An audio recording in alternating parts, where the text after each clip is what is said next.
Hello AdMath students, this is exercise 6.2, number 8 and number 9. I've got the questions up there so you can see them.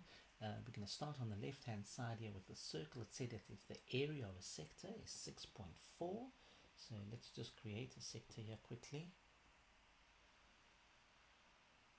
And there's our sector, and we know this is 6.4 square centimeters.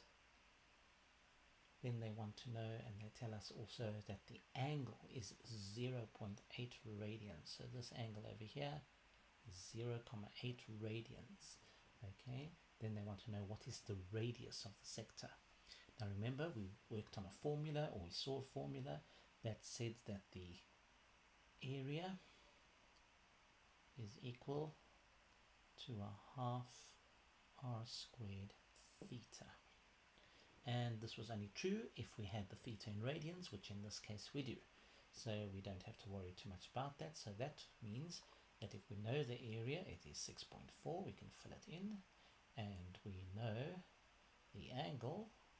So the angle was 0.8. All we have to do is rearrange for the r.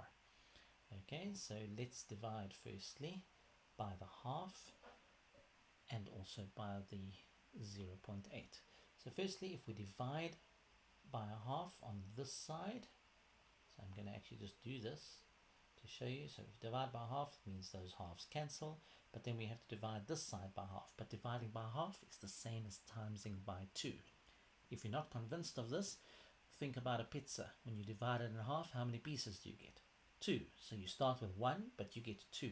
So in other words, we end up doubling the 6.4, which is 12.8.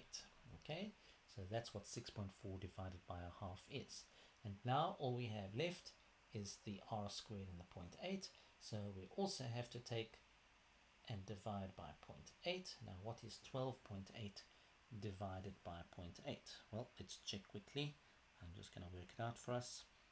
12.8 divided by 0.8 happens to be 16. Okay, and so in other words, we have 16 is equal to r squared. Well, that's a very nice number, because if we know that 16 is r squared, then we can say that r is simply 4. Now you might say, well, why didn't we say that it's minus 4 as well? Well, that doesn't make sense in the story, because we can't have a length that's negative. And so all we needed was that this radius was 4. Okay, there's number 8 and how to do it. We're going to erase all the stuff around here so that we can do number 9.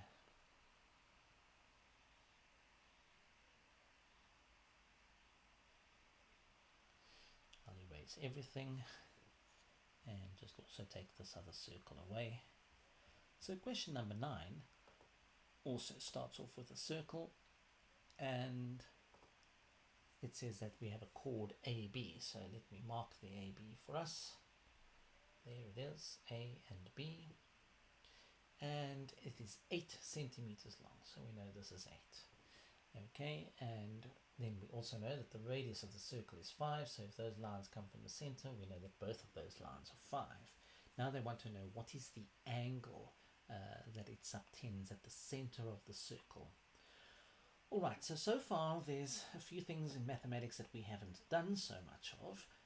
We haven't done the trig that you could solve this with very quickly, but we're going to look at that trig shortly. So I'm not going to do it with the short version at this stage, but later on we'll come back to this same type of problem and I'll show you a quicker method of doing it. However, something we do know is that if we draw a radius from the center and it comes straight down, I know that doesn't look very much like a straight line. Let me actually use the ruler to make it a little bit straighter.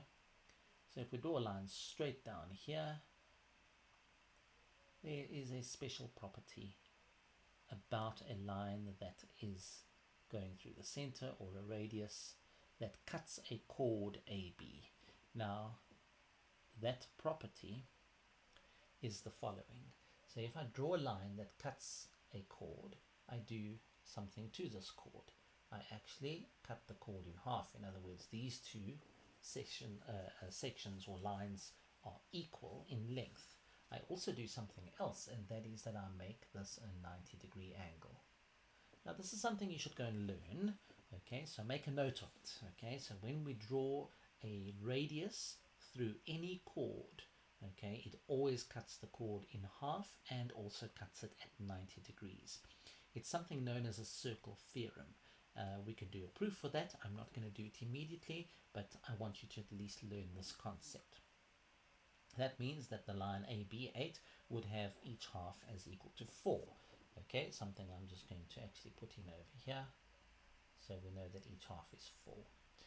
But the more important thing is that we now have a 90-degree triangle, and you should at least be aware of some simple trigonometry to be able to work out the angles in a 90-degree triangle. So if we have a 90-degree triangle and we want to go and work out this angle, and also since we have an isosceles triangle here, the ABO is an isosceles triangle, okay, it means that that angle up top there is also cut in half. So if we're going to work out just this angle over here, okay, that one over there, if we're going to work that angle out, we can just double it to work out the total angle, and that's the thing that they want us to work out, the angle subtended at the center of the circle.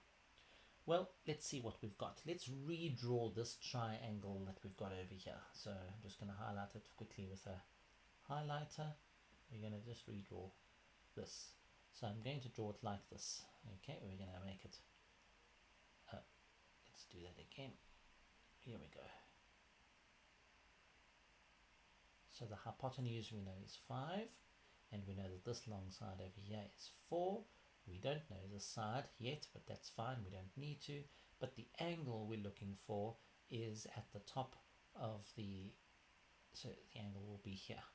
Alright, now this means that the side 4 over here is the opposite side, and the side 5 is the hypotenuse. Now which ratio do we know from trigonometry that uses the opposite and the hypotenuse? Well, I hope you recognize that to be the sine ratio. So sine of our angle, and let's call our angle theta, must be equal to 4 over 5. Okay, and we'll need to then go and find what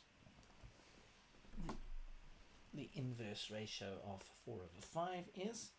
Okay, so let's go and do that. I'm just going to use my calculator. I also would like this answer as an angle to be in radians again. Okay, now that's just maybe for the next question, so we don't know that we need the radians, but it's probably safer to work with radians when we're working with these kind of questions, because that's really how most of these questions are going to work. And besides, radians is the new measure that we want to use and learn about, so let's do that. So what we're going to do is we're going to say 4 divided by 5, and we're going to make sure that our calculator is in radian mode. That gives us 0.8, and then we're going to inverse sine that value and get a radian angle.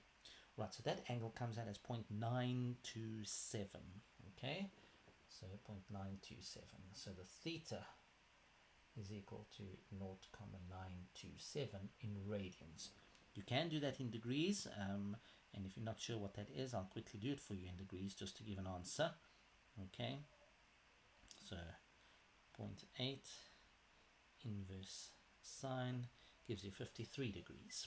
Okay, but that's 0.927 radians, and that's really what I want.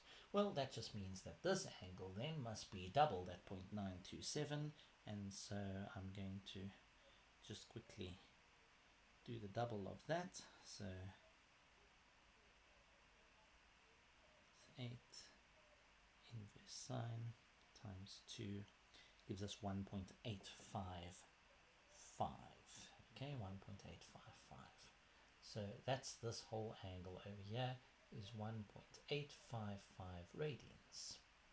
Good. Okay, so now we've worked out the angle it subtends. They then want the length of the shorter arc AB. In other words, this length over here. Well, that's the arc length. Okay, and we have a formula for arc length. We know that the arc length is equal to r theta. And remember, this formula also only works when we have the angle in radians. So that's why it was a good idea to go for radian measures straight away, because that's exactly what we need. Well, this is a simple formula to substitute in for, because we know the radius is 5 and we know the arc length is 1.855. Okay, so that means that, sorry, not the arc length, the angle. So that means we can quite easily get our arc length, and that works out to 9.27. Okay, 9.27, and if you want a third decimal, 3. Okay, but there we go, that's as accurate as you need it. All right, so that is the answer to question number 8 and to question number 9. I'm just going to quickly go and get us another question. So let's just step back here for a moment and we'll go down to get ourselves another question here quickly. I'm going to grab question number 10 and 11 here quickly, and let's see what we end up here. Okay, so let's go back to our whiteboard. Let's paste this down here, and then I'm just going to delete everything else quickly. So let's erase everything we've got here. Oops. So nice quick erase with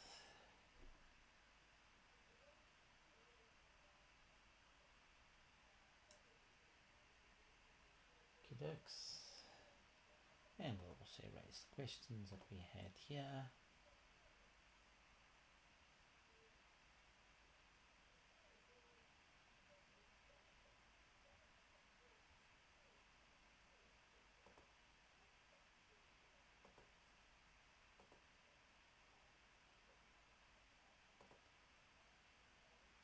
And this one over here.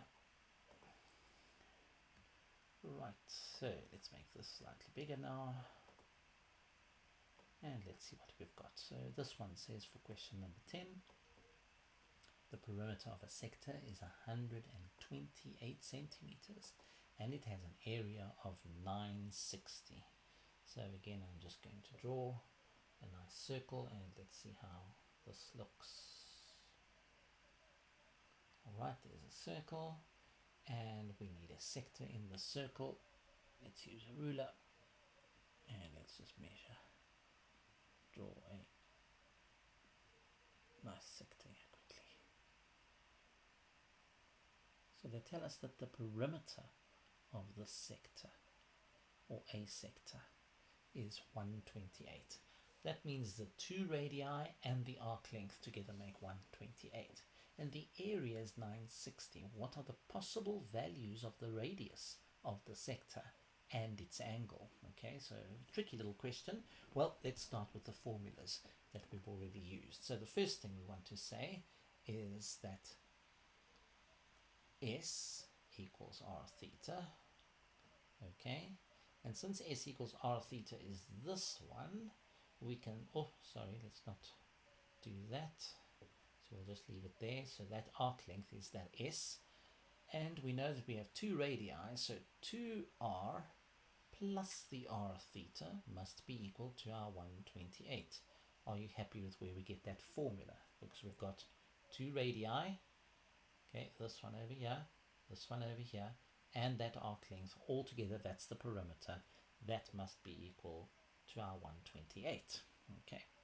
Now the area of the sector is also 960. So what is the area formula? Well, that's a half r squared theta, and that equals 960.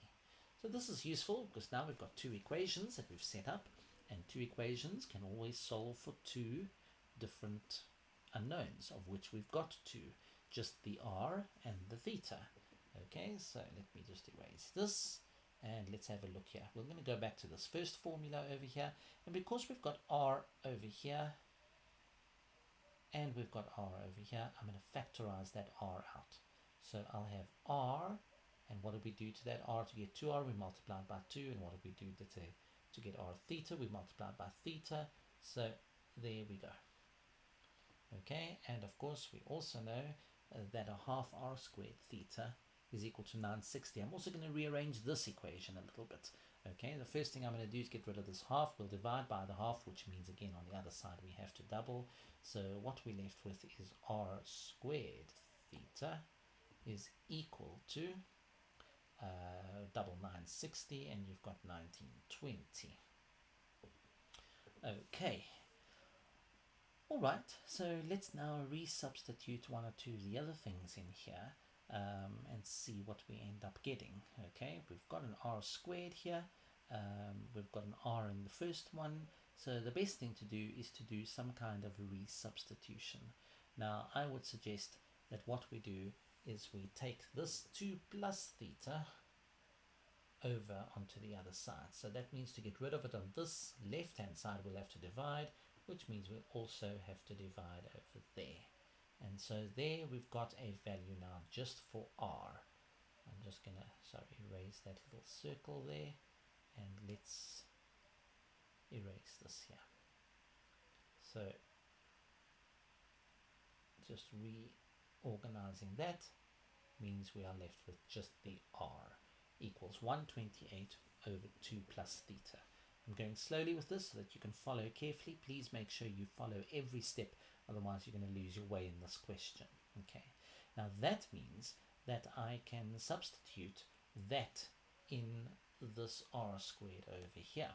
Okay, so let's do that, and again I'm just going to erase to make a bit of space here for us, okay, because it's going to get some big numbers. But that means that r squared must be 128 over 2 plus theta squared. So let's go and put that in.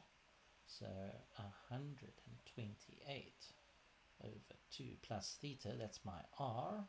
So we want to square that, and square. And we also still have the theta outside, so we still multiply the whole thing by theta, and we can say that equals 1920. All right, well that gives me an equation with just theta. So now I can go and solve the theta in this case. Okay, so let's do that. So let's firstly go, okay, what is 128 squared? Well, we do know that to get to 128, okay, 2 to the 2 is 4, 2 to the 3 is 8, 2 to the 4 is 16, 2 to the 5 is 32, 2 to the 6 is 64, and 2 to the 7 is 128. So if I square 2 to the 7, what do I get? It's 2 to the 14. You can do it like that. It's a little bit easier to play with exponents than it is to even work out on the calculator. I'm just giving you some tips on how to not use a calculator to answer questions. I've also got to then square the bottom, which is 2 plus theta. Now remember, anytime you square two terms, you're going to end up with 4 terms. So firstly, what is 2 squared? It is 4. And what is the theta squared? Well, that will just be theta squared, but those are just the two outer terms. In the middle, we'll have theta times 2, and then another theta times 2, so that would be plus 4 theta. Again, if you're not sure, you should be able to square brackets out comfortably.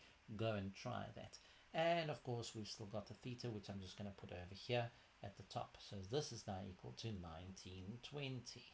Okay, I did say the sum was going to get a little big before it starts getting solved. So let's just keep going with what we've got here.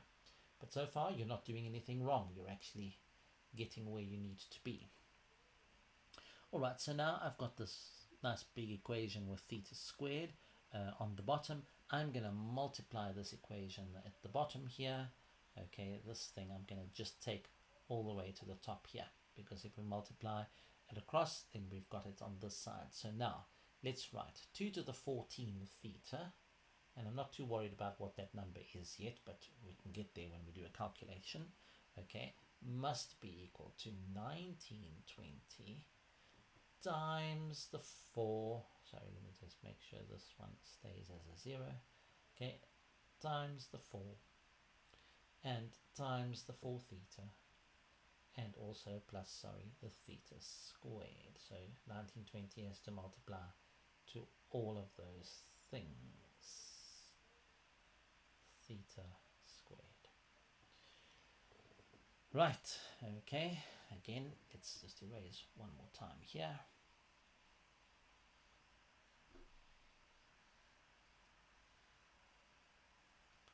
And I'm just going to get rid of this over here quickly as well. Okay, so now I'm going to multiply everything out so that I've got no more brackets. Okay, so we end up with 2 to the 14th theta is equal to, what's 1920 times 4? Okay, well, 1920 is 3840, doubled is 7680. 7,680. Okay, and if I multiply by 4 theta, it's going to be 7,680 theta. Okay, and then times theta squared is just 1920, and that's theta squared. Alright, 1920 theta squared. Well, I suppose we can go and work out what the 2 to the 14 is now, because we're probably going to need that.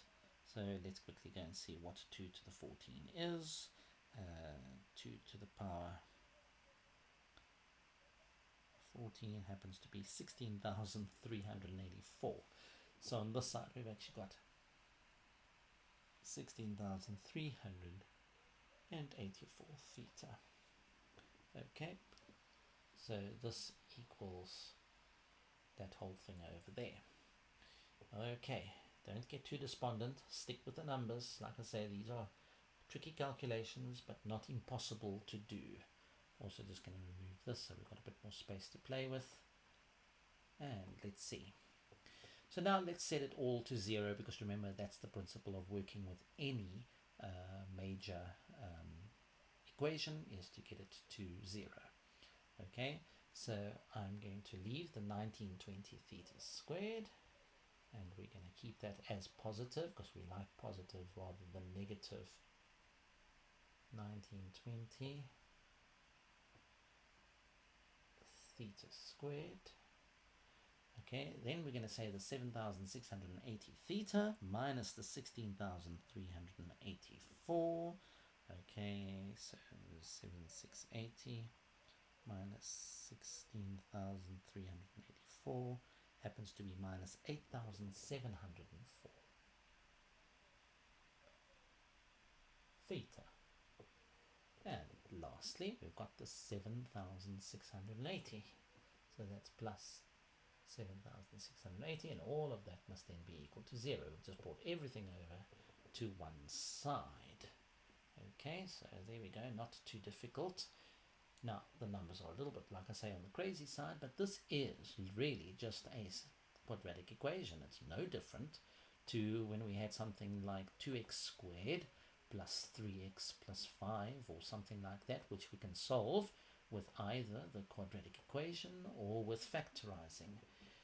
Now, I know these are big numbers, and you're probably a bit nervous to go with doing the quadratic equation where you have to do a b squared, because that's going to be 8,704 squared. My first suggestion here is that maybe we can at least simplify the numbers. And of course, what numbers go straight away into all of these? Well, we can see that a 2 does. Okay, so I'm going to start with 2 and we'll divide that. We get 960. Okay, we'll just play with all the numbers quickly and see how far we can take them down with a bit of factorizing. Okay, so if I divide by 2, I've got 960. I'm just going to play with the numbers on the side. 8704 also divides nicely by 2, and that's 4352. And 7680 will also divide nicely by 2. 7680 divided by 2 happens to be 3840. Okay, well, these numbers can all still divide by 2 because they're all even. So let's divide them by 2 again. Okay, so this one becomes 1920. 4352 divided by 2 is equal to 2176.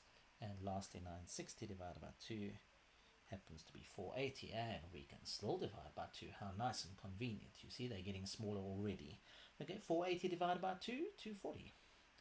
2176 divided by 2 is 1088. And 1920 divided by 2 is 960. And you can see that's a number we've actually had before over there on the left hand side. So we can still halve. Let's halve again. 120. 1088 is 544, easy enough. 960 divided by 2, we've already got there, it's 480. We can still divide by 2. We're now down to 60. Okay, half of 544 is 250 plus 22, which is 272. And 480 is 240. Alright, 60 can divide by 2 to make 30. 272.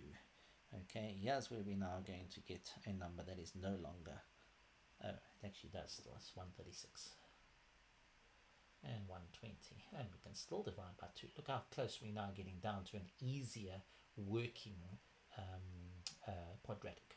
15, half of 136 is half of 50 and 18, which is 68, and this is 60, and now we can see that we're sitting with a slight problem. Okay, so 15, 68 and 60 are no longer totally divisible by 2. Okay, the problem here is the 15. Okay, the question would be, well, would 3 divide? Well, 3 does divide into 15 because 5 and 1 make 6, but 6 and 8 make 14, which is not a number that's divisible by 3. So at this point, I'll probably want to just say, let's rewrite our equation as 15 theta squared, and I'm going to replace the numbers up here quickly. So let's rub that number out, and we've got 15 over here, and we've got 68 over here,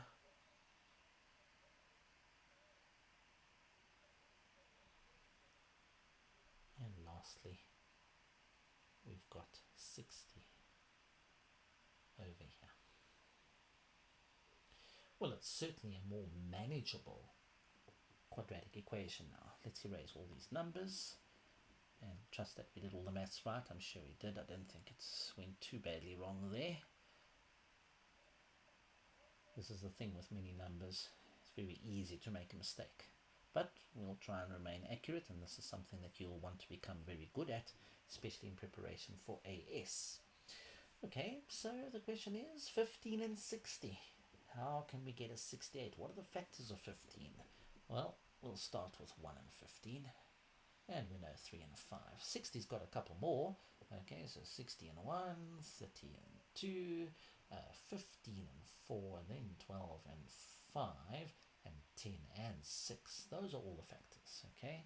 That's a group of 5 with another group of 2 on the other side. So the question is there anything that when we add the 2 together, and we'll have to have the negatives of those things because we've got a negative in the middle, but if we add the 2 together to get 68.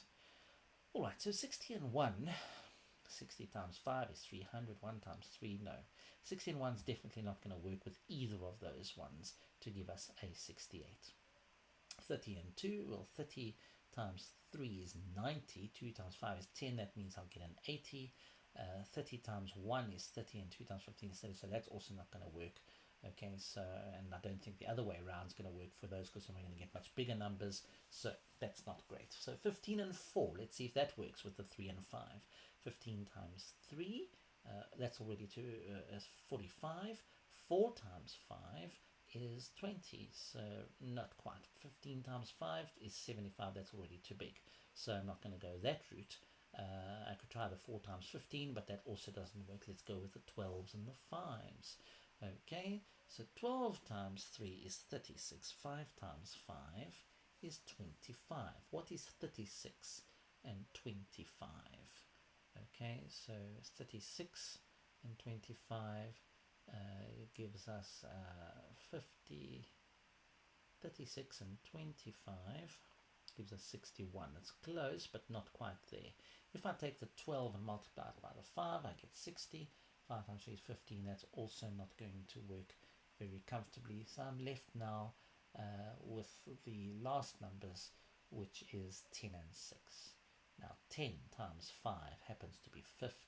And 6 times 3 happens to be 18. And wow, those numbers actually make 68. So can you see that this was actually factorizable with a little bit of patience? Okay. Now you might say, well, sir, we're never going to have to have all that time in an exam that you've spoken. Okay, I'm speaking you through it, so it does take a bit of time.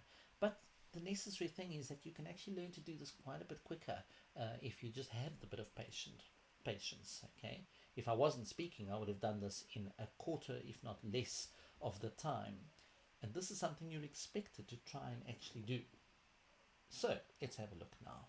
We know that 10 and 6 are the factors that work with the 3 and 5, and that we have to multiply the 10 by the 5. So those two things have to be in opposite brackets. Okay, so we're going to put 10 theta, and on this side we're going to need a 5. And that means that we'll need a 3 over here, and then the other one will have to be 6 theta over here, and there must be minus signs. So if you want to go and check, 10 theta times 6 theta happens to be, sorry, we actually have to go the other way around because we want 15 for the theta. I've used the wrong numbers. Let's just erase here. It's 3 and 10. And this side must be, sorry, 5 and 6. There we go. Let's check. So 3 times 5 is 15 theta squared, okay? 3 times the minus 6 is minus 18, minus the 10 times the 5 is minus 50, and that minus 18 and minus 50 gives the minus 68, and the minus 10 times the minus 6 is the plus 60 that we were looking for. So now we factorize this beautifully, okay? That means I've now got an answer for theta, because the theta value here that will make the bracket 0 is the value 10 over 3. Put 10 over 3 in the first bracket for theta, and you've got 30 over 3, which is 10, and 10 minus 10 makes 0. Or, in the second bracket, the value is 6 over 5. So that's the other answer, 6 over 5. So now I've got my two answers for the theta. Okay, now just to go back to one of the equations that we had originally, and you'll remember we had 2r plus r theta was equal to 128. Okay, and we actually factorized that out to go like this, do you remember? So now all we have to do is we can substitute in the value of 10 over 3 for the theta, and go and work out the r, and we can do the same for the 6 over 5, and I'm sure you can go and do that for yourself, so I'm going to leave you to do that. You've got answers in the back of the book to check. By now you should be able to do the rest of the sum quite comfortably, so I'm just going to leave you to finish off to find the r values, and then you've got both of those. Alright, we'll also have a look at question number 11 quickly, so I'm just going to erase everything here quickly. Let's get rid of it. Hopefully number 11 won't be quite as long with all the numbers, but like I say, a worthwhile problem to go and work through so that you can work on your accuracy. This one says that a wheel of radius 0.6 meters. Alright, so let's draw ourselves a nice little wheel. I'm just going to make sure it comes out circular again. Oh, not quite. Let's erase, sorry. No, it still doesn't want to draw the wheel. Gosh, I'm terrible at circles. There we go. There's a wheel with a radius of 0.6 meters. Okay, I'm going to draw it over here.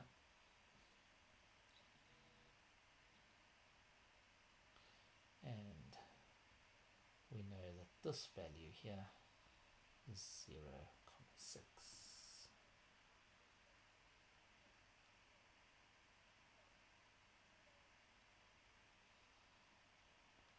Okay. Now it rotates on its axis at a rate of 4.5 radians per second.